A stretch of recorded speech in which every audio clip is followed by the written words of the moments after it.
இந்த சிறப்பான நிகழ்ச்சியிலே கலந்து கொண்டு தலைமை தாங்கி நடத்தி கொண்டிருக்கின்ற மாவட்ட கழக செயலாளர் முன்னாள் எம்எல்ஏ அருமைச்சோதர் திரு பி பலராமன் அவர்களே, இந்த நிகழ்ச்சியிலே கலந்து கொண்டு சிறப்பாக இந்த நிகழ்ச்சி ஏற்படுவதற்கு உறுதுணையாக இருந்த மாவட்ட அம்மா பேரவை செயலாளர் முன்னாள் எம்எல்ஏ சகோதரி கே எஸ் விஜயகுமார் அவர்களே,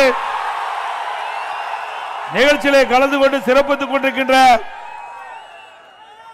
முன்னாள் அமைச்சர் அறிவிச்சார் பி வி ரமணா அவர்களே, முன்னாள் அமைச்சர் திரு மாதவரம் மூர்த்தி அவர்களே, முன்னாள் அமைச்சர் ரஹீம் அவர்களே, அமைப்பாளர் திருவேற்காடு சீனிவாசன் அவர்களே, நிகழ்ச்சியிலே பங்கு பெற்றிருக்கின்ற சகோதரர் பொன்ராஜ் முன்னாள் எம்எல்ஏ அவர்களே, மரியாதைக்குரிய சகோதரர் பி வினோத்குமார் அவர்களே, திரு பஞ்சட்டி கே நடராஜன் அவர்களே, திரு ஜே சுரேஷ் அவர்களே, திருமதி சியாமலா தன்ராஜ் அவர்களே, திரு பி வெங்கட்ரமன் அவர்களே, திரு ஆர் அபிராமன் அவர்களே, ஒன்றிய கழக செயலாளர் திரு டி சி மகேந்திரன் அவர்களே, திரு எம் ஸ்ரீதர் அவர்களே, திரு ஜே ரமேஷ்குமார் அவர்களே, திரு பி எம் பிரசாத் அவர்களே, திரு வி பி வேதகிரி அவர்களே, திரு இ கே கே கோதண்டன் அவர்களே, பேரூர் கழக செயலாளர்கள் திரு எஸ் ரவி அவர்களே, திரு ஷேக் தாவூத் அவர்களே மற்றும் சார்முனியுடைய பொறுப்பாளர் திரு ஜி உமாபதி அவர்களே, திரு எஸ் ஜெயத்திரன் அவர்களே, திரு சிராஜுதீன் அவர்களே, திரு கோவி நாராயணமூர்த்தி அவர்களே, திரு ஓ எம் கிருஷ்ணன் அவர்களே, திரு ஆர் சேதுபதி அவர்களே, திரு எம்எம் எஸ் மனோஜ் அவர்களே, நம் கூட்டணியில் அங்கம் வைக்கின்ற பாஜக மாவட்ட தலைவர் திரு எஸ் சுந்தரம் அவர்களே, பாஜக பொறுப்பாளர் திரு எம் பாஸ்கரன் அவர்களே, பாஜக பொறுப்பாளர் திரு வி மகேஷ்குமார் அவர்களே, தமாக மாவட்ட தலைவர் திரு எஸ் சேகர் அவர்களே, செயற்குழு உறுப்பினர் திரு டி கே மாரிமுத்து அவர்களே, புரட்சி பாரத கட்சியுடைய மாவட்ட செயலாளர் திரு காரத்து வில்சன் அவர்களே, இங்கே திரளாக குழுமிக்கின்ற கழகத்திலே பல்வேறு பொறுப்புகளை வைக்கின்ற நிர்வாகிகளே, கழக உடல் பொறுப்புகளே, கூட்டணி கட்சி சேர்ந்த நிர்வாகிகளே, தொண்டர்களே, வரி எந்த சிறப்பித்திருக்கின்ற விவசாயிகளே, விவசாய தொழிலாளிகளே, பெரியவர்களே, தாய்மார்களே, கழக உடன்பிறப்புகளே, பத்திரிகையாளர் ஊடகங்களே, அத்தனை பேருக்கும் என்னுடைய முதற்க நன்றி கலந்த வணக்கம். இன்றைய தினம் அனைத்து இந்திய அண்ணா திராவிட முன்னேற்ற கழகத்தை பற்றி சில பேர் விமர்சனம் செய்து கொண்டிருக்கிறாங்க. பொன்மனச்செம்மல் புரட்சி தலைவர் எம்ஜிஆர் என்ற மாமனிதரால் தோற்றுவிக்கப்பட்ட கட்சி அதிமுக கட்சி, அம்மா என்ற தெய்வத்தால் கட்டி காக்கப்பட்ட கட்சி அதிமுக கட்சி. அடுத்த ஆண்டு நடைபெறுகின்ற சட்டமன்ற பொதுத் தேர்தலில் இங்கு இருக்கின்ற மக்களோடு, தமிழகத்தில் இருக்கின்ற மக்கள் ஆதரவோடு அனைத்து இந்திய அண்ணா திராவிட முன்னேற்ற கழக தலைமையில் அமைக்கப்பட்ட கூட்டணி அதிக இடங்களிலே வென்று அதிமுக தனி பெரும்பான்மையோடு ஆட்சி அமைக்கும். அது எந்த கொம்பனாலும் தடுக்க முடியாது. நம்முடைய கூட்டணி வெற்றி கூட்டணி, மக்களுக்காக பாடுபடுகின்ற கூட்டணி. நம்முடைய இருவரும் தலைவர்கள் நமக்காக வாழ்ந்தார்கள். நம்முடைய வரலாறை பாருங்க. எத்தனையோ கட்சி தமிழகத்தில் இருக்குது, இந்தியாவில் இருக்குது, சில புதிய கட்சிகள் தோன்றி இருக்கின்றன. ஆனால் நம்முடைய தலைவர்கள் பொன்மனச்செம்மல் புரட்சி தலைவர் எம்ஜிஆர், இதே புரட்சி தலைவர் அம்மா, இந்த மக்களுக்காக வாழ்ந்த மறைந்த தலைவர். இருவரும் தலைவர்கள் இறைவனால் தமிழ்நாட்டு மக்களுக்கு கொடுக்கப்பட்ட கொடை. தனக்காக வாழாமல் மக்களுக்காக வாழ்ந்து மறைந்த தலைவர்கள் நம்முடைய தலைவர்கள். நம்முடைய தலைவர்களுக்கு வாரிசு கிடையாது, நாம் தான் வாரிசுகள். தமிழ்நாட்டு மக்கள் தான் வாரிசுகள். நமக்காகத்தான் அவள் இரவு பகல் வாராமல் உழைத்து நமக்கு தேவையான திட்டங்களை கொண்டு வந்து இந்தியாவிலேயே எந்த மாநிலத்துக்கும் இல்லாத அளவிற்கு சிறப்பான திட்டங்களை கொண்டு வந்து அதன் மூலமாக தமிழகம் இந்தியாவிலேயே வளர்ந்த மாநிலம் என்ற பெருமையை உருவாக்கிய தலைவர்கள் நம்முடைய தலைவர்கள். நீங்க மற்ற தலைவர்கள் பாருங்க, அவருடைய குடும்பத்தை பத்தி தான் சிந்திப்பாங்க. ஆனா நம்முடைய தலைவர்கள் மக்களை பத்தி சிந்தித்தார்கள். அப்படிப்பட்ட தலைவர்கள் உருவாக்கிய கட்சி அதிமுக கட்சி. என்ன எண்ணி பாருங்க, தமிழகத்தில் ஒரு கட்சி இருக்குது, குடும்ப கட்சி. அந்த குடும்பத்துக்கு மட்டும்தான் அந்த கட்சி தமிழகத்தில் இருந்து கொண்டிருக்கிறது. ஆட்சி அதிகாரம் எதுவா இருந்தாலும் குடும்பத்தை சேர்ந்தவர்கள் தான் வருவாங்க, மற்ற யாரும் வர முடியாது. திரு கருணாநிதி அவர்கள் இருந்தார் முதலமைச்சராக, அவர்தான் திமுக கட்சிக்கு தலைவர். அதுக்கு பிறகு மறைவுக்கு பிறகு திரு ஸ்டாலின் அவர்தான் திமுக கட்சிக்கு தலைவர், அவர்தான் அந்த கட்சியினுடைய வெற்றி பெற்ற முதலமைச்சராக இருப்பார். இப்பொழுது திரு கருணாநிதி குடும்பத்தில் இருக்கின்ற திரு ஸ்டாலினுடைய மகள் இன்றைய தினம் திரு உதயநிதி ஸ்டாலின் அவர்கள் துணை முதலமைச்சராக இருக்கிறார். ஆக குடும்பத்தை சேர்ந்தவர்கள் தான் அந்த கட்சிக்கும் பொறுப்புக்கு வர முடியும், ஆட்சி அதிகாரத்துக்கும் பொறுப்புக்கு வர முடியும், வேற எவரும் வர முடியாது. ஆனா அனைத்து இந்திய அண்ணா திராவிட முன்னேற்ற கழகம் ஜனநாயகம் உள்ள ஒரு இயக்கம், ஜனநாயக இயக்கம். இப்படி ஜனநாயகம் உள்ள ஒரு இயக்கத்தில் தான் சாதாரண அடிமட்ட தொண்டன் கூட எம்எல்ஏ ஆக முடியும், எம்பி ஆக முடியும், அமைச்சராக முடியும், முதலமைச்சரே ஆக முடியும்.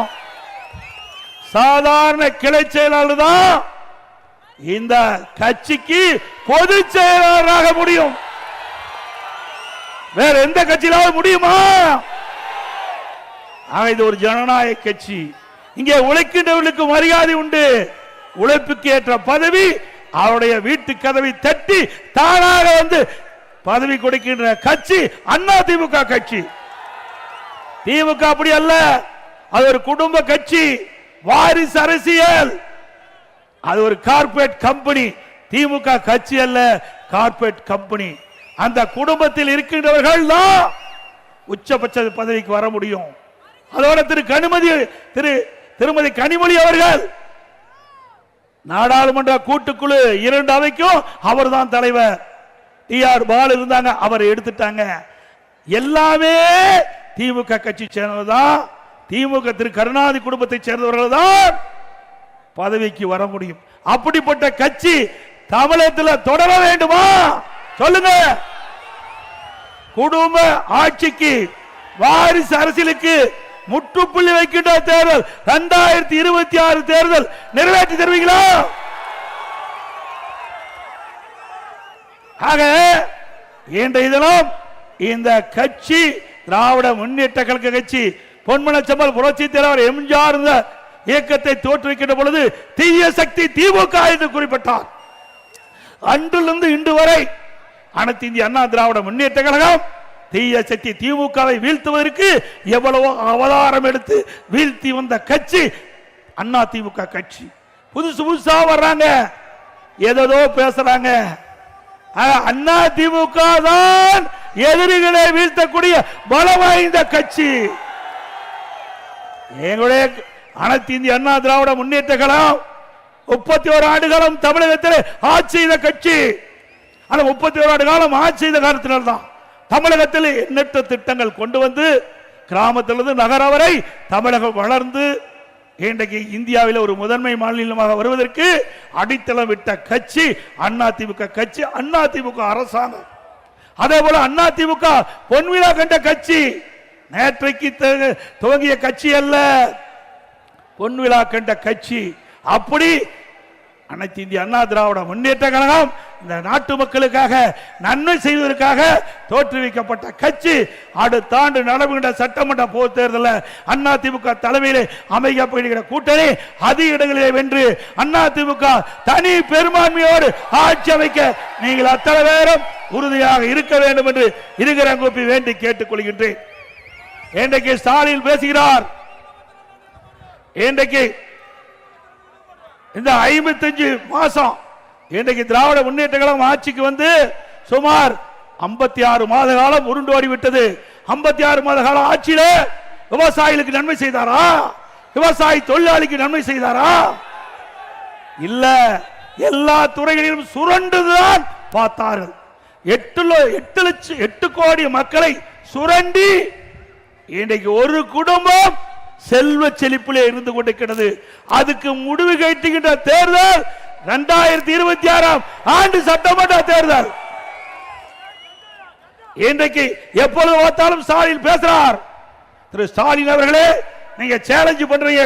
கள்ளக்குறிச்சி கூட்டத்தில் அண்ணா திமுக ஆட்சியில் 5% பணிகள் தான் நிறைவேற்றப்பட்டது என்று ஒரு செய்தியை, அவதூறான செய்தியை, பொய்யான செய்தியை வெளியிட்டிருக்கிறீர்கள். திரு ஸ்டாலின் அவர்களே, அனைத்து இந்திய அண்ணா திராவிட முன்னேற்ற கழக ஆட்சியிலே அதிமுக தேர்தல் நேரத்திலே கொடுக்கப்பட்ட வாக்குறுதி கிட்டத்தட்ட 95% நிறைவேற்றப்பட்டு நாட்டு மக்களிடத்திலே நன்மதிப்பு பெற்ற கட்சி அதிமுக கட்சி. அதிமுக அரசாங்கம் உங்க ஆட்சியில நிரூபிக்க முடியுமா? அதோடு எப்பொழுது பார்த்தாலும் மதவாதம் மதவாதம். எங்களை பற்றி பேசுவதற்கு ஒன்றும் கிடையாது. கூட்டணியிலே அங்கம் வைக்கின்ற கட்சியை பற்றி தான் உங்களால் பேச முடியும்.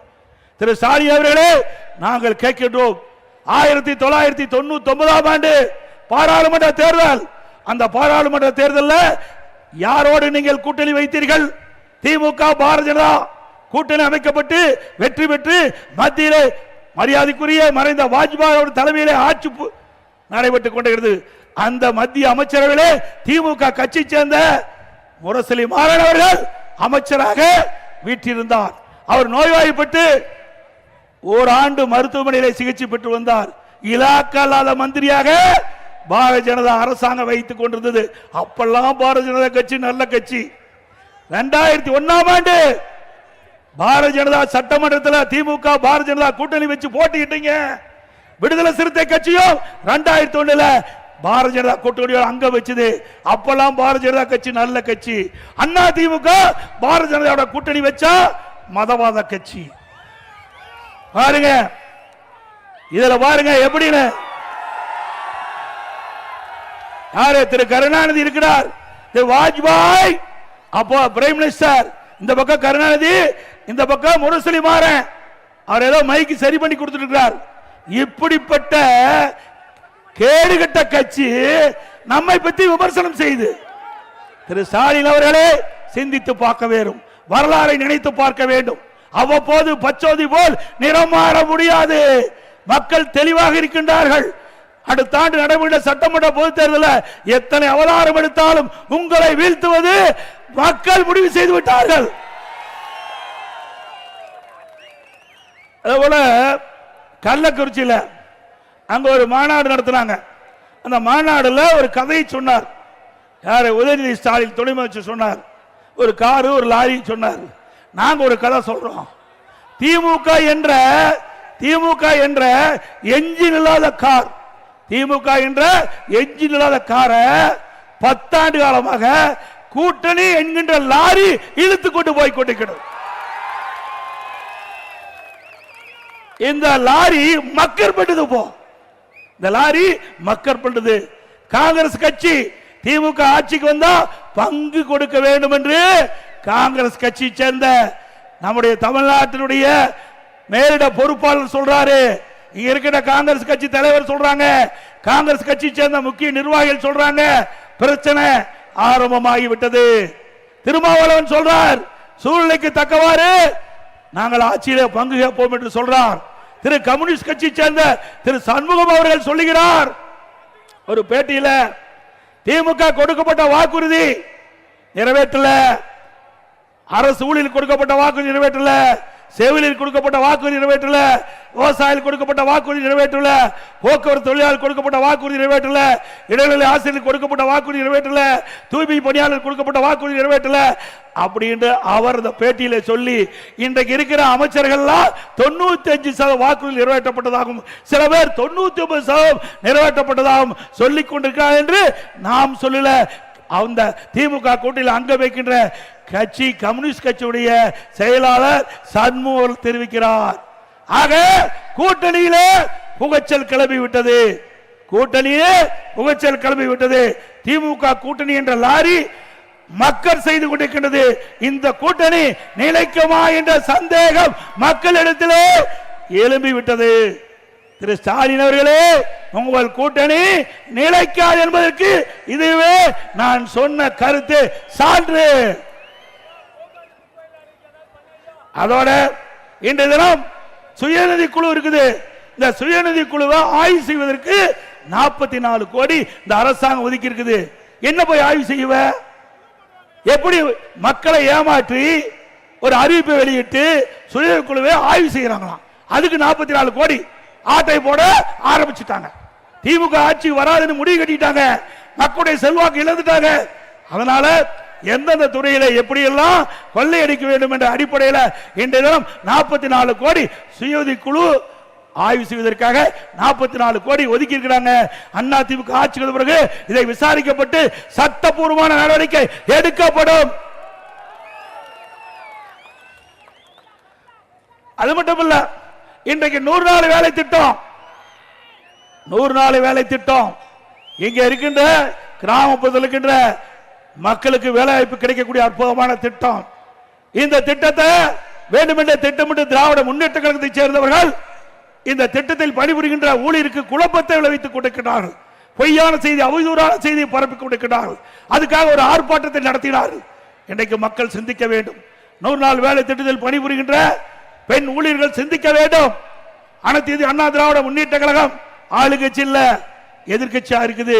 இப்படி பிரதான எதிர்கட்சியாக இருந்தாலும் அந்த 100 நாள் வேலை திட்டத்தில் பணிபுரிகின்ற ஊழியர்கள் அந்த நாட்களுடைய எண்ணிக்கை உயர்த்தப்பட வேண்டும் என்று தொடர்ந்து கோரிக்கை வைத்துக்கின்றார்கள். அந்த கோரிக்கையை ஏற்று நாங்கள் மத்தியிலே பாரத பிரதமரை சந்திக்கின்ற பொழுதும் சரி, மத்திய அமைச்சரை சந்திக்கின்ற பொழுதும் சரி, தொடர்ந்து மத்திய அரசுக்கு அழுத்தம் கொடுத்து வந்த காரணத்தினாலே இன்றைக்கு மத்திய அரசாங்கம் 100 நாள் வேலை திட்டத்தை 125 நாட்களாக உயர்த்தி அறிவிச்சிருக்குது. அதே போல 100 நாள் வேலை திட்டத்தில் பணிபுரிகின்ற ஊழியருக்கு சம்பளம் உயர்த்த வேண்டும் என்று கோரிக்கை வச்சோம். அதுவும் உயர்த்தி இருக்கிறாங்க. அது பொறுத்துக் கொள்ள முடியல ஸ்டாலினால. ஆக ஸ்டாலின் தேர்தல் நேரத்தில் கொடுக்கப்பட்ட வாக்குறுதி 100 நாள் வேலை திட்டத்தில் பணிபுரிகின்ற ஊழியர்கள் 150 நாளா உயர்த்தப்படும் சொன்னாங்க. உயர்த்தப்படல. சம்பளம் உயர்த்தினாங்க, உயர்த்தல. ஆனா இன்னைக்கு வேறு வழி இல்ல. மத்திய அரசாங்கம் அதிமுக வைத்த கோரிக்கையை மத்திய அரசாங்கம் ஏற்று இன்றைக்கு 100 நாள் வேலை திட்டத்தை 125 நாட்களாக உயர்த்தப்பட்டு விட்டது. அதனால எரிச்சல் அடைந்து அடுத்த ஆண்டு நடக்கின்ற சட்டமன்ற தேர்தலிலே நமக்கு ஏதாவது பாதிப்பு ஏற்பட்டு விடுமா என்று எண்ணி ஒரு ஆர்ப்பாட்டத்தை அறிவித்து அந்த ஆர்ப்பாட்டத்தில் பேசுறாங்க, இந்த 100 நாள் வேலை திட்டத்தை ரத்து செய்து விடுவார்கள் என்று ஒரு பொய்யான அவதூறான செய்தியை இன்றைக்கு பரப்பி வருகிறார்கள். யாரும் நம்ப வேண்டாம். இன்றைக்கு மத்திய அரசாங்கம் ஒரு சிறப்பான சட்டத்தை அறிவித்திருக்கிறது. 100 நாள் வேலை திட்டத்தை 125 நாட்களாக அறிவித்து இதை நிரந்தரமாக அந்த மக்களுக்கு வேலை வாய்ப்பு கொடுக்கப்படும். அது மட்டுமல்ல, அந்த பணிபுரிகின்ற ஊழியர்களுக்கு 15 நாள் ஆன உடனே அவளுக்கு தேவையான சம்பளத்தை கொடுக்க வேண்டும். அந்த சட்டத்திலே கொடுக்கிறது. அது மட்டும் இல்ல, மாநில அரசுக்கு இருக்கின்ற அதிகாரத்தை கொஞ்சம் கூட அவள் குறைக்கல. அந்தந்த மாநில அரசு எந்த பணி எந்த இடத்தை எடுக்க வேணுமோ அதை எடுத்துக் கொள்ளலாம். அதுவும் அந்த சட்டத்திலே தெரிவிக்கப்பட்டு விட்டது. அப்படி இருக்கின்ற பொழுது எப்படி 100 நாள் வேலை திட்டத்தில் மக்கள் பாதிப்பாங்க? இப்படி வேண்டுமென்றே திட்டமிட்டு பொய்யான அவதூறான செய்தியை பரப்பி மக்களிடத்தில் குழப்பி அடுத்த ஆண்டு நடைபெறுகின்ற சட்டமன்ற பொதுத் தேர்தலில் அவருடைய வாக்குகளை பெறுவதற்காக திரு ஸ்டாலின் மாடல் அரசு எடுக்கின்ற நாடகம் என்பதை நீங்கள் எண்ணி பார்க்க வேண்டும். அதிமுக பொறுத்த வரைக்கும் ஏழை எளிய ஒடுக்கப்பட்ட நசுக்கப்பட்ட மக்களுடைய வாழ்வு ஏற்றம் பெற வேண்டும். அதுதான் எங்களுடைய எண்ணம். அதுக்காகத்தான் நாங்கள் பாடுபட்டு இருக்கிறோம். அதோட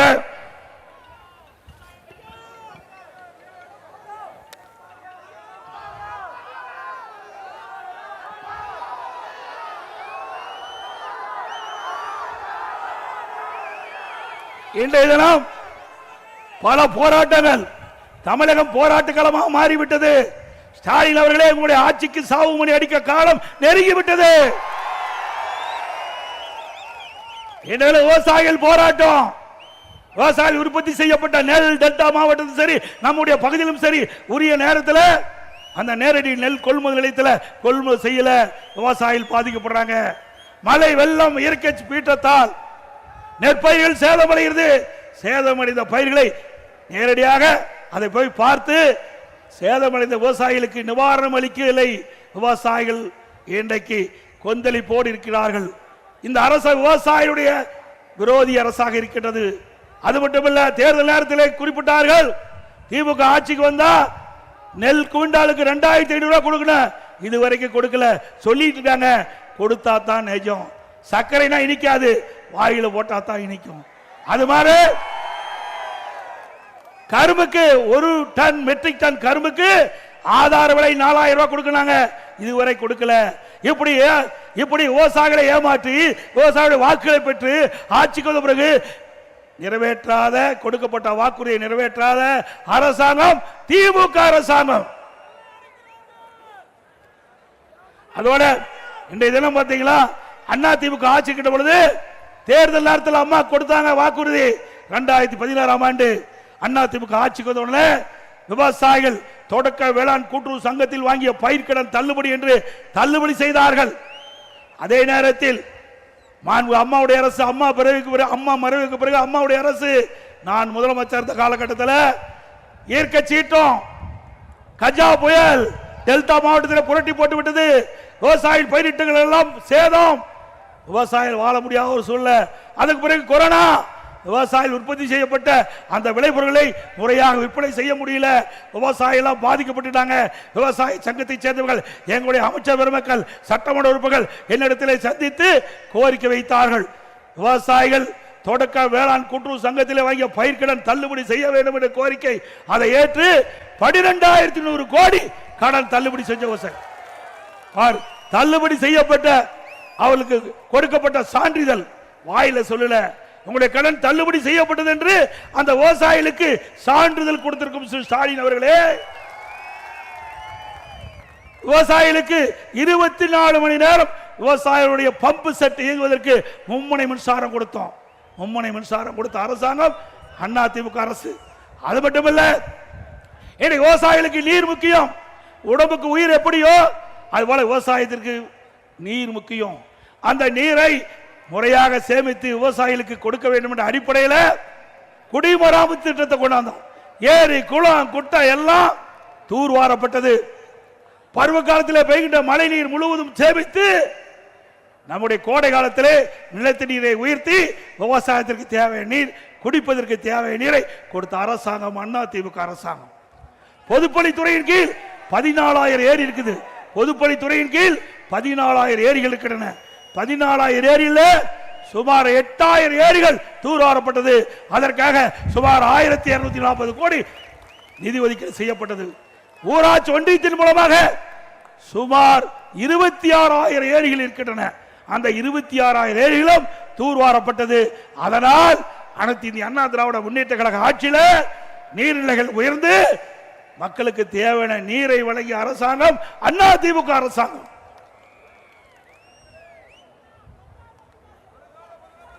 அதோட இன்றைக்கு சுகாதாரத்துறை மந்திரி, மக்கள் நல்வாழ்வுத்துறை மந்திரி ஒரு செய்தி வெளியிட்டிருக்கார். தமிழ்நாட்டில் கஞ்சா எதுவுமே இல்லையா, தமிழ்நாட்டில் கஞ்சா எதுவுமே இல்லையா, பச்சை பொய், முழு பூசணிக்காய சோற்றுல மறைக்கிறார். மக்கள் நல்வாழ்வுத்துறை அமைச்சர் அவர்களே, உங்களுக்கு தெரிஞ்சு பேசுறீங்களோ தெரியாத பேசுறீங்களோ எங்களுக்கு தெரியல. மக்களுக்கு ஒன்னும் தெரியாது நினைக்கிறீங்க. இங்க இருக்கின்ற இளைஞர்கள் அத்தனை பேருக்கு தெரியும். இன்னைக்கு விஞ்ஞான உலகம், நான் பேச பேச லைவ்ல போயிட்டு இருக்குது. நம்முடைய நண்பர் அதை செல்போன்ல பிடித்து அவருடைய நண்பருக்கு பகிர்கிறார். இப்படிப்பட்ட விஞ்ஞான உலகத்தில் உங்களுடைய பொய் எடுபடாது. சுப்பிரமணியம் அவர்களே, உங்களுடைய பொய் எடுபடாது. நேற்றைய தினம் ஒரு நிகழ்ச்சி, சென்னையிலிருந்து திருத்தணிக்கு ரயில் மூலம் வடமாநில தொழிலாளர் செல்றார். அவரை 4 போதை ஆசாமிகள், 4 போதை சிறுவர்கள் அவரை கடுமையாக பட்டா கத்தியால் வெட்டுகின்ற காட்சி வலைதளத்தில் பார்த்தோம். நேற்றைக்கு நடந்த செய்தி. இன்றைக்கு இப்படி ஒரு செய்தியை வெளியிட்டிருக்கிறார் சுப்பிரமணியம் அவர்கள். மக்கள் நல்வாழ்வுத்துறை அமைச்சருக்கு அவருடைய கவனத்திற்கு கொண்டு வரேன். இதே செய்தியே உங்களுடைய முதலமைச்சர் ஸ்டாலின் அவர்கள் காவல்துறை மானிய கோரிக்கையில் 2022ஆம் ஆண்டு நான் என்று கருதுகிறேன். உங்களுடைய கொள்கை விளக்க குறிப்பில் பக்கம் 20ல முதல் பேரால சொல்றீங்க, தமிழகத்தில் பள்ளிக்கு அருகில கல்லூரிக்கு அருகில சுமார் 2348 கஞ்சா விற்பவர்கள் கண்டுபிடிக்கப்பட்டது. கைது செஞ்சவங்க 148 பேர். மற்றவங்க எங்க? எல்லாம் திமுக காரன். இப்படி எங்க போய் கஞ்சா விற்பனை தடுக்க முடியும்? நான் கேள்வி கேட்டேன். இந்த கொள்கை விளக்க குறிப்பை முதலமைச்சர் தானே தாக்கல் பண்ணீங்க? ஆமானாரு. இப்ப இதில் இருக்குதெல்லாம் உங்களுடைய செய்தி தானே? அது ஆமானாரு. நான் கேட்ட கேள்வி, நான் கேட்கிறேன், இந்த கேள்விக்கு பதில் சொல்லணும். நான் ஏற்கனவே சொன்ன மாதிரி கேள்வி கேட்டேன், பதிலே இல்லை. அதுக்கு பிறகு ஒரு டிஜிபி வந்தார், திரு சைலேந்திர பாபு டிஜிபி வந்தார். அவர் ஒரு அறிக்கை விட்டார், இந்த கஞ்சாவை ஒழிப்பதற்கு 2.0, 3.0, 4.0 போட்டா ரிட்டர் ஆகி போயிட்டார். உண்மைதானே? ஆக இப்படி கஞ்சாவை ஒழிக்கிறேன் கஞ்சாவை ஒழிக்கிறேன் என்று தினந்தோறும் பல கிலோ உள்ள கஞ்சாவை இன்றைக்கு காவல்துறை கண்டுபிடித்துக் கொண்டிருக்கிறது. அதை தடுக்க திறமையற்ற இன்றைக்கு தெம்பில்லாத ஒரு முதலமைச்சர் இன்றைய முதலமைச்சர் ஸ்டாலின். உங்களால கட்டுப்படுத்த முடியுதா? இந்த கஞ்சா போதை ஆசாமிகளால கொலை கொள்ளை திருட்டு வழிப்பறிவு பாலியல் கொடுமை நடக்காத நாளே இல்லை. நீங்க பாத்தீங்கன்னா இன்னைக்கு அண்ணா திமுக ஆட்சியில் பாத்தீங்கன்னா தொலைக்காட்சியில் அறிவிப்பாங்க தங்க என்ன விலை வெள்ளி என்ன நிலவரம் அறிவிப்பாங்க. இப்ப கொலை நிலவரம் என்ன அதுதான் டிவியில் வருது. இப்படிப்பட்ட வெக்கங்கெட்ட ஆட்சி திமுக ஆட்சி. இதுல ஏதோ பெருமையா பேசுறார் முதலமைச்சர். தமிழ்நாட்டில் இந்தியாவிலே முதன்மையா வழங்கி இருக்குது. எதுல? கடன் வாங்குவதிலே முதலிடம். கடன் வாங்குவதிலே நாம சொல்லல. இந்த தமிழ்நாட்டுக்கு காங்கிரஸ் கட்சிக்கு மேலிட பொறுப்பாளரை நியமிக்கிறாங்க. அது மட்டும் இல்ல, இன்னொரு சொல்றார், காங்கிரஸ் கட்சி சேர்ந்த உயர்ந்த பதவிகளுக்கு என்று சொல்றார். தமிழகத்திலே கடன் நிலை உயர்ந்து விட்டது சொல்றார். உண்மை சொல்றார். ஆனா திமுக எரிச்சல் படுறாங்க அவர் மீது. ஆக திரு ஸ்டாலின் அவர்களே, நீங்கள் ஆட்சிக்கு வந்த பிறகு தமிழ்நாட்டு மக்களை கடனாளி ஆக்கி விட்டீர்கள். சுமார் 73 வருஷம் தமிழ்நாட்டில் பல ஆட்சியாளர் ஆட்சி செஞ்சிருக்கிறாங்க. முதல்ல காங்கிரஸ், திமுக, அண்ணா திமுக, திமுக, அண்ணா திமுக, அண்ணா திமுக, திமுக மாறி மாறி 73 ஆண்டு காலம் 2021 வரை ஆட்சி செய்தல கிட்டத்தட்ட 5,18,000 கோடி தமிழ்நாட்டுடைய கடன். இன்றைய தினம் 5 ஆண்டுல திமுக ஆட்சி நிறைவேற்ற பொழுது 5.5 லட்சம் கோடி கடன் ஆக போகுது. 5 ஆண்டுல 5 லட்சம் கோடி. எல்லாம் கடன்காரன் ஆகிட்டாங்க. ஏதோ நீங்க வர்றீங்க, நான் பேசுறேன், வேடிக்கை பார்க்காதீங்க. கடனை நீங்க தான் கட்ட வேணும். தமிழ்நாட்டு மக்கள் தான் கடனை கட்ட வேணும். எப்படி கடனை கட்ட வேணும்? வரி போட்டு கடனை கட்டுவோம். வரி போடுவாங்க. அந்த வரி நம்ம தலைமையில் தான் வந்து விழுவோம். நம்ம தலையில் தான் வந்து விழுவோம். ஆக திமுக அரசாங்கம் எப்பொழுது ஏற்பட்டதோ அப்பொழுது இந்த கடன் சுமை மக்கள் தலையிலே வந்து விடுந்து விட்டது என்பதை எண்ணி பார்க்க வேண்டும். திராவிட முன்னேற்ற கழக தேர்தல் அறிக்கை சுமார் 525 அறிவிப்புகள் வெளியிட்டாங்க. நாளில் ஒரு பக்கம் கூட நிறைவேற்றவில்லை. இன்றைக்கு பெட்ரோல் டீசல் விலை குறைச்சாங்களா? அதே போல கேஸ் மானியம் மாதந்தோறும் 100 ரூபாய் கொடுத்தாங்களா? இன்றைக்கு நம்முடைய இளைஞர்கள் மாணவர்கள் கல்வி கடன் வங்கியில் வாங்கினாங்க, ரத்து பண்ணாங்களா? அதோட நீட் தேர்வு திராவிட முன்னேற்ற கழகம் ஆட்சிக்கு உடனே நீட் தேர்வு ரத்துனாங்க.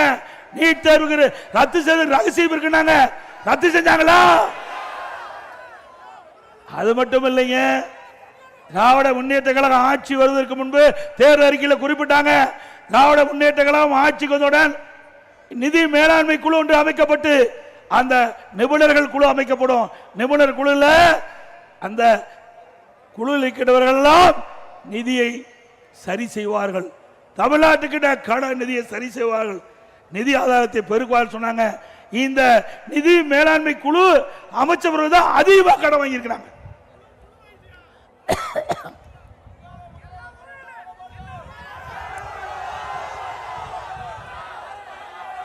அதே போல இன்றைக்கு சட்ட ஒழுங்கு சந்தி சிரிக்குது.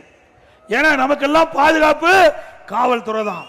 எப்படி பயிருக்கு கிராமம் நிறைந்த பகுதி, பயிரை பாதுகாக்க வேண்டும்னா வேலி அமைப்போம். அதுபோல மக்களுக்கு வேலையாக இருப்பது காவல்துறை.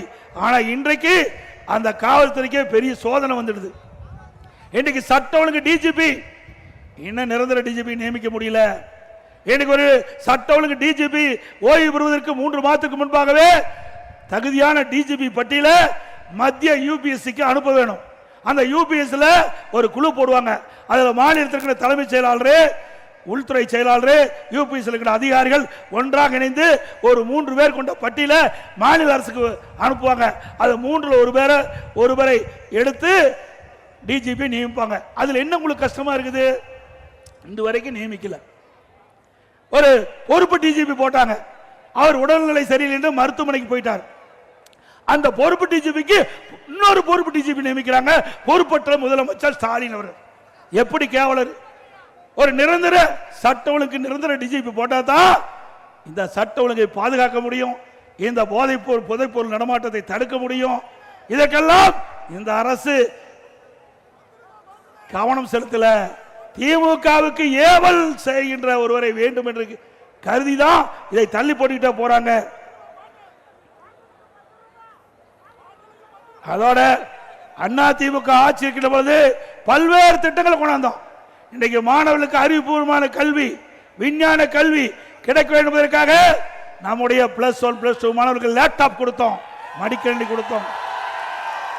திமுக ஆட்சி வந்து நிறுத்திட்டாங்க. திமுக ஆட்சி வந்து நிறுத்திட்டாங்க. அண்ணா திமுக தொடர்ந்து 4 ஆண்டு காலமாக அண்ணா திமுக ஆட்சியிலே கொண்டு வரப்பட்ட திட்டம் அறிவுபூர்வமான கல்வி, விஞ்ஞான கல்வி அரசு பள்ளி படிக்கிற மாணவர்களுக்கு கிடைக்க வேண்டும். அதற்காக நாங்கள் கொண்டு வந்த திட்டத்தை அரசியல் கால் பிடிச்சோடு நிறுத்த வேண்டாம், தாருங்கள் என்று தொடர்ந்து வலியுறுத்தினோம். காதுக்கே காதில் செவி சாய்க்கவில்லை. இன்றைய தினம் அறிவிச்சிருக்கிறாங்க. மக்களுடைய செல்வாக்கு எழுந்துட்டாங்க, இளைஞருடைய செல்வாக்கு எழுந்துட்டாங்க, மாணவருடைய செல்வாக்கு எழுந்துட்டாங்க. கல்லூரியில் படிக்கின்ற மாணவர்களுக்கு 20 லட்சம் பேருக்கு கொடுப்போம்னு சொன்னாங்க. இன்னும் கொடுக்கல. கொடுத்தா தான் நிஜம். என்ன ஓட்டு போட தகுதியானவர்கள் அந்த கல்லூரியில் படிக்கின்ற மாணவர்கள், அதை வைத்து கொடுக்குறீங்க. சரி கொடுங்க, நாங்கள் வரவேற்கிறோம். ஆனா எப்ப கொடுத்திருக்கணும்? கல்லூரி துவங்கிட்டதுக்கு போதே கொடுத்திருக்கணும். கல்லூரி ஆரம்பிக்கின்ற பொழுது அந்த கல்லூரி மாணவர்களுக்கு லேப்டாப் கொடுத்திருந்தா பரவாயில்ல, அது பயனுள்ளதா இருக்கும். 3 ஆண்டு நிறைவு பெற்று வீட்டுக்கு போகும்போது அந்த லேப்டாப் கொடுத்தா அந்த மாணவனுக்கு எப்படி அது பயன்படும்? ஆக வேண்டுமென்றே திட்டமிட்டு மக்களுடைய நலன் சார்ந்து கொடுக்கல. இந்த லேப்டாப் கொடுப்பதால மாணவனுக்கு அறிவுபூர்வமான கல்வி கிடைக்கும் நினைச்சு கொடுக்கல. அடுத்த ஆண்டு நடைபெறுகின்ற சட்டமன்ற பொதுத் தேர்தலில் இந்த மாணவருடைய ஓட்டு தேவை, அதற்காக கொடுத்திருக்கிறார். இதுதான் உண்மை. அண்ணா திமுக ஆட்சி உடனே தாலிக்கு தங்கம் நிறுத்தப்பட்ட, தாலிக்கு தங்கம் கொடுக்கப்படும். திருமண உதவி திட்டம் உதவி கொடுக்கப்படும். இந்த திட்டத்தில் இடம்பெறுகின்ற மணப்பெண்ணுக்கு பட்டு சேலை வழங்கப்படும், மணமகனுக்கு பட்டு வேஷ்டி வழங்கப்படும். ஒவ்வொரு தீபாவளி என்றும் நம்முடைய தாய்மார்கள் சகோதரிகளுக்கு தரமான சேவை வழங்கப்படும். அண்ணா திமுக ஆட்சியில் 3 லட்சம் நம்முடைய சகோதரிகளுக்கு பெண்களுக்கு 3 லட்சம் பெண்களுக்கு வேலைக்கு செல்கின்ற பெண்களுக்கு உரித்த நேரத்தில் வேலைக்கு போகணும், பணி முடிஞ்சு வீடு திரும்பணும். அதற்காக அம்மா இருசக்கர வாகனம் கொடுத்தோம், அதையும் நிறுத்திட்டாங்க. மீண்டும் அண்ணா திமுக ஆட்சி பண்ண உடனே 5 லட்சம் மகளிருக்கு அம்மா இருசக்கர வாகனம் மானியத்தில் கொடுக்கப்படும். ஒவ்வொரு அம்மா இருசக்கர வாகனத்துக்கு 25,000 ரூபாய் மானியம் வழங்கப்படும். அதோட அண்ணா திமுக ஆட்சியில் நிறுத்தப்பட்ட திட்டங்கள் பல அத்தனையும் அண்ணா திமுக ஆட்சியில் நிறைவேற்றப்படும். அதோட இன்னைக்கு கிராமத்திலிருந்து நகரம் வரை ஏழை மக்கள் அதிகமாக வசிக்கின்ற பகுதியை தேர்ந்தெடுத்து அங்க ஒரு அம்மா மினி கிளினிக் கொண்டாந்தோம், அதையும் நிறுத்திட்டாங்க. அந்த அம்மா மினி கிளினிக்ல ஒரு எம்பிபிஎஸ் டாக்டர், ஒரு செவிலியர், ஒரு மருத்துவ உதவியாளர் நியமிக்கப்பட்டு அந்த ஏழை மக்களுக்கு அந்த பகுதியிலேயே சிகிச்சை அளிக்கக்கூடிய அற்புதமான திட்டம். மக்களிடத்தில் மிகப்பெரிய வரவேற்பு. ஸ்டாலின் பார்த்தார், இந்த திட்டம் சிறப்பா இருக்குது, இது தொடர்ந்தா அண்ணா திமுகவுக்கு நல்ல பெயர் வந்து அரசியல் கால் பிடிச்சின் காரணமாக அம்மா மினி கிளினிக் திட்டத்தை மூடிட்டீங்க. மீண்டும் அண்ணா திமுக ஆட்சி மலரும். இந்த ஏழை மக்களுக்கு அவள் வசிக்கின்ற பகுதியிலேயே அம்மா மினி கிளினிக் 4000 அம்மா மினி கிளினிக் திறக்கப்படும். 4000 அம்மா மினி கிளினிக் திறக்கப்படும். அதோட அண்ணா திமுக ஆட்சி இருக்கின்ற பொழுது முதியோர் உதவித்தொகை பல பேருக்கு கிடைக்காம இருந்தது. என்னுடைய கவனத்திற்கு சட்டமன்றத்தில் கொண்டாந்தாங்க. சட்டமன்ற பேரவை 110 விதியின் கீழே நான் அறிவித்தேன் முதலமைச்சர் இருக்கும் போது. இப்படி உழைக்கும் திறனற்ற தகுதியான முதியோர்களுக்கு 5 லட்சம் பேருக்கு முதியோர் உதவித்தொகை வழங்கப்படும் என்று அறிவிப்பை கொடுத்து சுமார் 4 லட்சம் பேருக்கு முதியோர் உதவி கொடுத்தோம். மீண்டும் அண்ணா திமுக ஆட்சி வந்த பிறகு விடுபட்ட முதியோர் அனைவருக்கும் முதியோர் உதவித்தொகை தொடர்ந்து வழங்கப்படும். எப்பொழுது பார்த்தாலும் ஸ்டாலின் பேசுறார், திமுக ஆட்சியில் தான் இன்னைக்கு நம்முடைய குடும்ப தலைவிக்கு மாதந்தோறும் 1000 ரூபாய் உரிமை தொகை கொடுப்பதாக சொல்லிட்டு இருக்கார். அவர் கொடுக்கல, கொடுக்க வச்ச அண்ணா திமுக தாங்க அடுக்கு கொடுக்க வச்சது. திராவிட முன்னேற்ற கழக தேர்தலில் குறிப்பிட்டு 28 மாதங்களும் கண்டுக்கல திமுக அரசாங்கம். நாங்க தொடர்ந்து சட்டமன்றத்தில் அழுத்தம் கொடுத்தோம். எங்களுடைய சட்டமன்ற உறுப்பினர்கள் தொடர்ந்து சட்டமன்றத்தில் பேசணும், பொதுக்கூட்டத்தில் பேசணும், அறிக்கை வெளியிட்டோம், பேட்டி கொடுத்தோம் தொலைக்காட்சியின் வாயிலாக. வேற வழி இல்லாம திராவிட முன்னேற்ற கழக தலைவர் இன்றைய முதலமைச்சர் ஸ்டாலின் அவர்கள் அந்த பெண்களுக்கு, நம்முடைய மகளிருக்கு, குடும்ப தலைவிக்கு 1000 ரூபாய் மாதந்தோறும் கொடுத்தாங்க. கொடுக்க வைத்தது அண்ணா திமுக கட்சி என்பதை நினைவு கொள்ள வேண்டும். இப்பொழுது 17 லட்சம் பேர் கொடுப்பதை அறிவிச்சிருக்கார். ஏன் முதல்ல கொடுக்கல? அப்ப நிபந்தனை வச்சாங்க.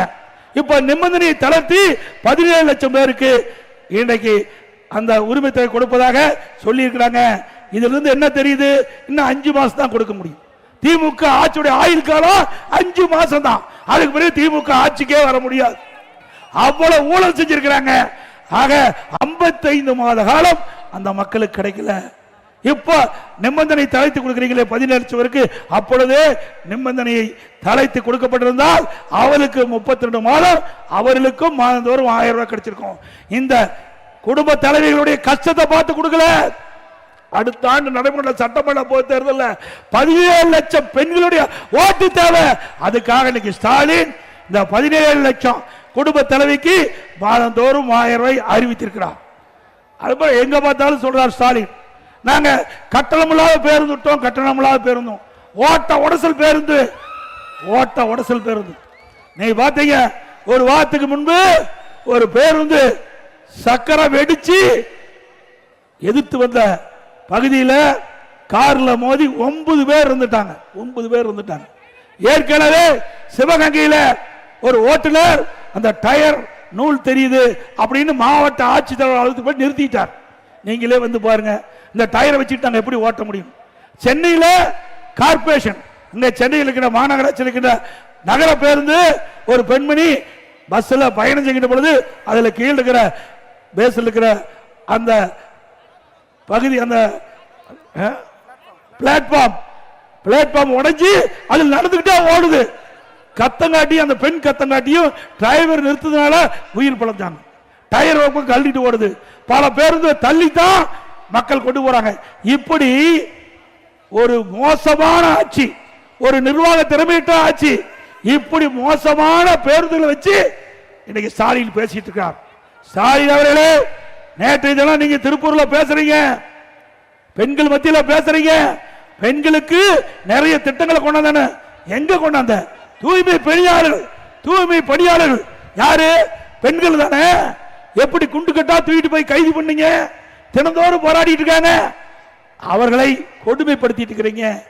செவிலியர், ஒப்பந்த செவிலியர் கொரோனா காலத்தில் தன் உயிரை பொருட்படுத்தாமல் இந்த மக்களை காப்பதற்கு துணை நின்ற செவிலியர்கள், ஒப்பந்த தொழிலாளர்கள், அவளை நிரந்தர செவிலியர்களாக நிறைந்த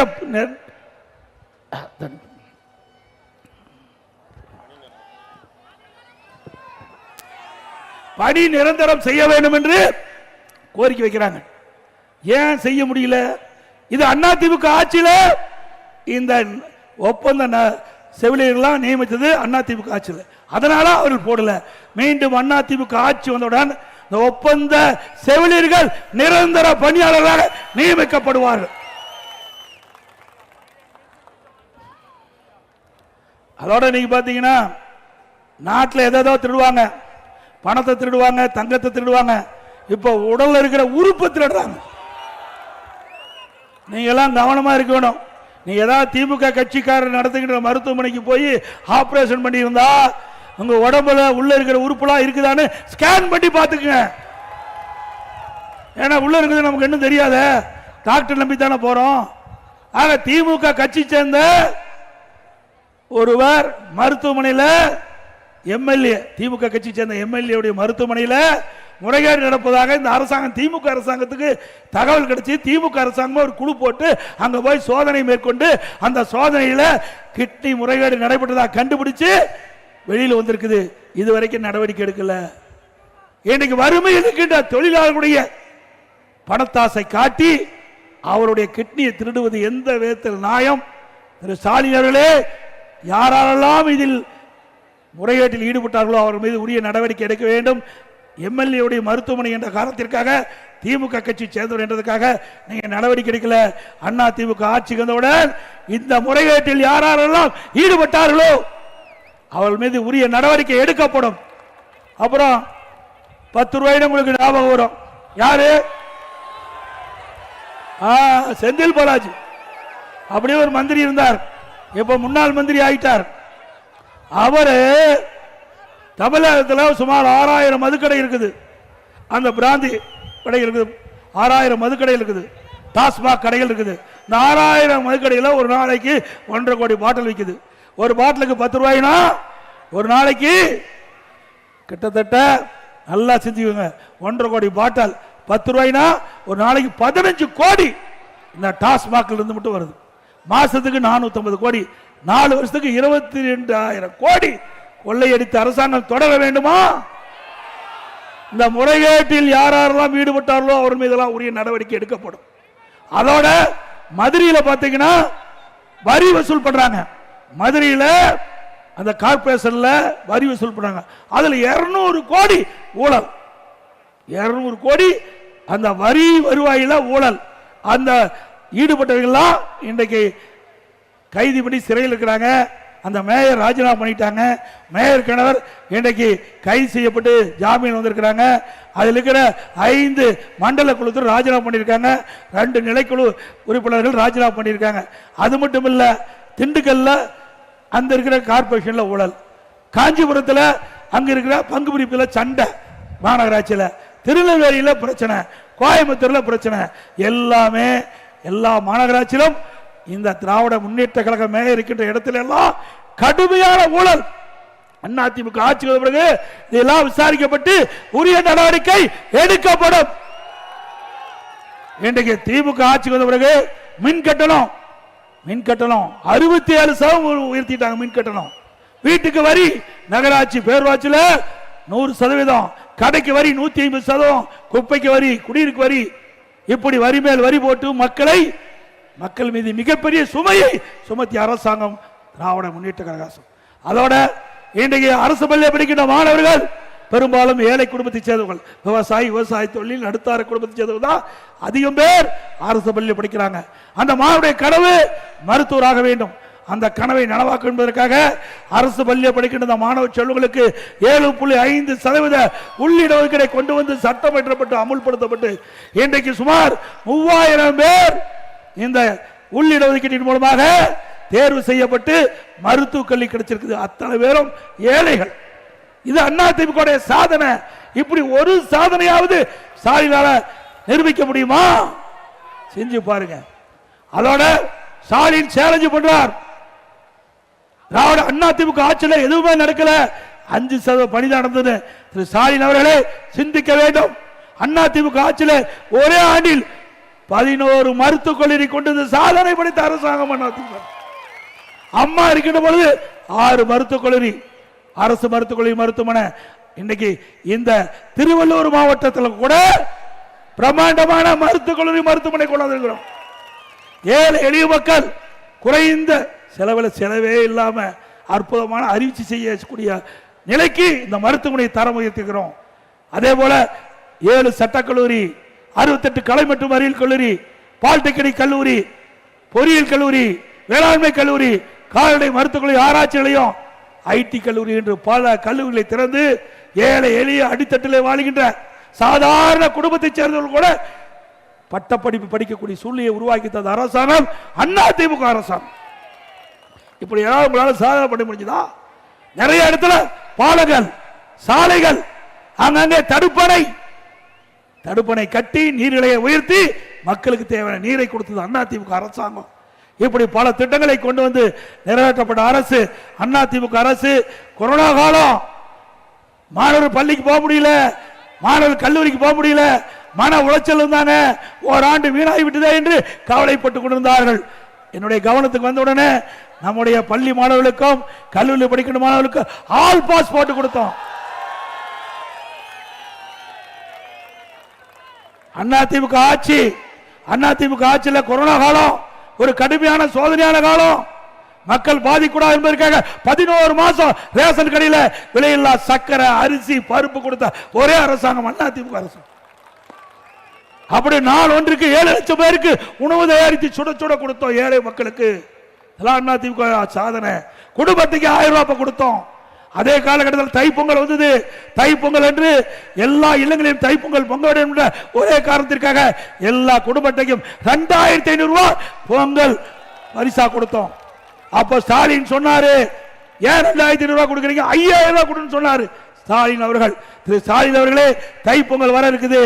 நாங்கள் நீங்கள் சொன்ன மாதிரி இந்த தைப்பொங்கல்ல மகிழ்ச்சியா நம்முடைய மக்கள் கொண்டாடுவதற்கு நீங்கள், ஏன்னா இதோட உங்க ஆட்சி போகுது, இனிமேல் ஆட்சிக்கு வரப்போறதில்ல, கடைசியிலாவது மக்கள் மகிழ்ச்சியோடு இருப்பதற்கு எல்லா குடும்பத்தையும் பொங்கல் பரிசா 5000 ரூபாய் வழங்க வேண்டும் என்று இந்த நேரத்தில் தெரிவித்து,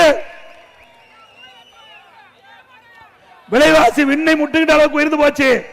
திமுக ஆட்சியில எப்பொழுதெல்லாம் திமுக ஆட்சி வருதோ அப்பெல்லாம் விலைவாசி உயர்ந்துடும்.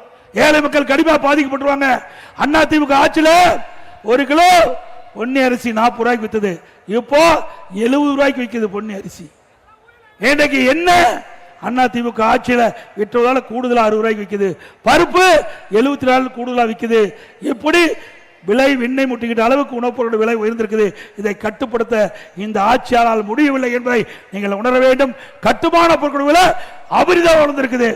நீங்க பாத்தீங்கன்னா எம் சாண்ட் அண்ணா திமுக ஆட்சியில 3000 ரூபாய்க்கு வித்தது, இப்போ எம் சாண்டுடைய விலை கிட்டத்தட்ட 6000 ரூபாய்க்கு விற்குது. ஜல்லி விலை அண்ணா திமுக ஆட்சியில் 2000 ரூபாய், இப்போ ஒரு யூனிட் ஜல்லி 5500 ரூபாய். அதே போல கம்பி, ஒரு டன் கம்பி அண்ணா திமுக ஆட்சியில் 40000 ரூபாய், இப்போ திமுக ஆட்சியில் 65000 ரூபாய். ஒரு செங்கல் அண்ணா திமுக ஆட்சியில் 7 ரூபாயிலிருந்து 8 ரூபாய் வரைக்கும் வித்தது, இப்போ 12 ரூபாயிலிருந்து 14 ரூபாய்க்கு 14 ரூபாய்க்கு விற்குது. சிமெண்ட் ஒரு மூட்டை 250 ரூபாய்க்கு வித்தது, இப்போ 350 ரூபாய். மரம் 200% உயர்ந்துடுது. இனி திமுக ஆட்சியில் வீடு கட்டவே முடியாது. நாமளா வீடு கட்டணும்னா கனவுல பார்க்கலாம், நிஜத்தில் கட்ட முடியாது. அதோட இப்ப எஸ்ஐஆர் பணி, இந்த வாக்காளர் நீக்கல் சேர்த்தல் 21 ஆண்டு காலமா எஸ்ஐஆர் பணி மேற்கொள்ளல, இப்பொழுது மேற்கொண்டிருக்கிறாங்க. இன்னைக்கு ஒவ்வொரு தொகுதியிலும் 20,000 30,000 வாக்குகள் நீக்கி இருக்கிறாங்க. நீக்கினா அந்த வாக்காளர் பட்டியலில் தகுதி இல்லாதவர்கள் எடுக்கப்பட்டிருக்கிறாங்க. இப்போ இந்த 2002க்கு பிறகு வாக்களித்தவர்களுக்கெல்லாம் நோட்டீஸ் வர இருக்குது. 2002ஆம் ஆண்டுக்கு பிறகு வாக்களித்தவர்களெல்லாம் நோட்டீஸ் அனுப்பியிருக்கிறாங்க.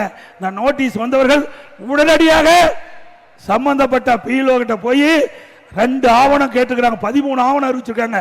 அதில் 2 ஆவணத்தில் ஜெராக்ஸ் எடுத்து அந்த பிஎல்ஓ கொடுத்து தங்களை பதிவு செய்ய வேண்டும் என்று அன்போடு இந்த நேரத்தில் கேட்டுக்கிறோம். நம்முடைய கழக நிர்வாகிகள் தொண்டர்கள், கூட்டணி கட்சி சேர்ந்த நிர்வாகிகள் தொண்டர்கள் இந்த பணியில முழுமையாக ஈடுபட வேண்டும். நம்மளுடைய வாக்காளர்கள் யாரும் விடுபட்டு விடக்கூடாது. தகுதியான வாக்காளர் அத்தனை பேரும் வாக்காளர் பட்டியலில் இடம்பெற வேண்டும் என்பதுதான் அதிமுக நோக்கம் என்பதை நேரத்தில் தெரிவித்து,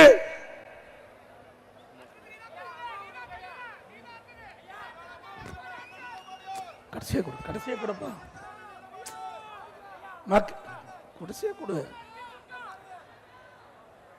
அனைத்து இந்திய அண்ணா திராவிட முன்னேற்ற கழக நம்முடைய கூட்டணி சார்பாக அனைத்து இந்திய அண்ணா திராவிட முன்னேற்ற கழக வேட்பாளர் நிறுத்தப்பட்டால் அவருக்கு இருட்டலை சின்னத்திலே வாக்களியுங்கள். கூட்டணி என்றால் அந்த கட்சியுடைய சின்னத்துக்கு வாக்களியுங்கள்.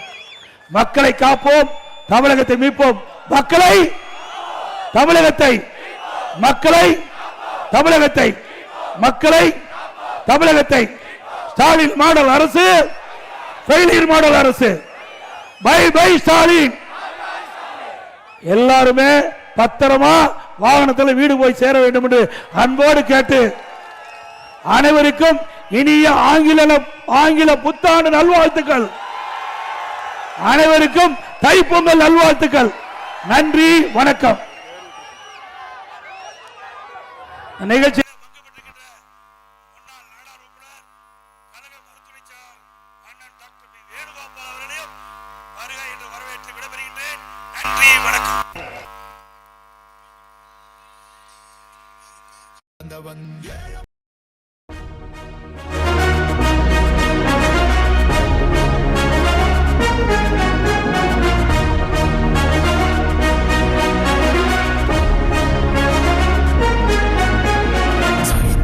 நாயகன் சாமானிய நாயகன் தமிழக தாய மீட்க உறுதி கொண்ட